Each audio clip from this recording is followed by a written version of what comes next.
Plano ng Davao City Government na sunugin sa harap ng publiko ang mga bloke ng cocaine na nasabat sa isang pantalan sa lungsod kamakailan.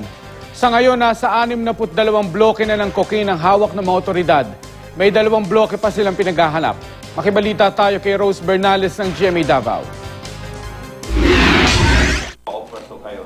Sunugin sa harap ng publiko. Ito ang gustong gawin ni Davao City Mayor Rodrigo Duterte sa mga bloke ng cocaine na hawak ng pulisya.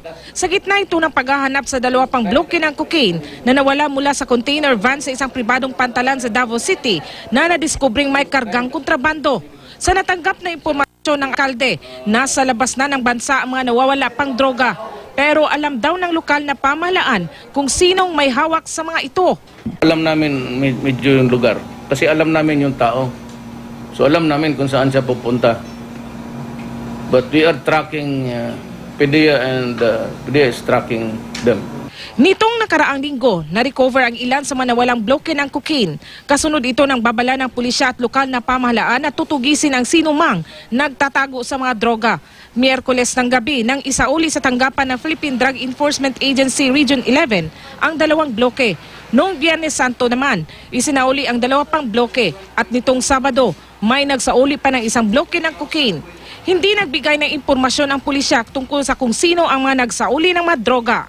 Siguro nararamdaman na nila yung pressure na dapat na nilang isauli talaga yung droga. Kaya siguro naisauli nila yung mga natitira pang bricks of cocaine. Patuloy naman ang pagtugis ng pulisya sa mga nasa likod ng pagripak ng nasa 12 gramo ng cocaine ang kasamang isinurrender noong Sabado. Meron din mga information na kumakalat ito in the coastal areas but we are monitoring them. Sa kabuuan, umabot na sa 62 bloke ng cocaine ang nasa kamay ng mga otoridad. Nagbabala rin ang PDEA sa panganib na pwedeng idulot ng cocaine sa sinumang gagamit nito.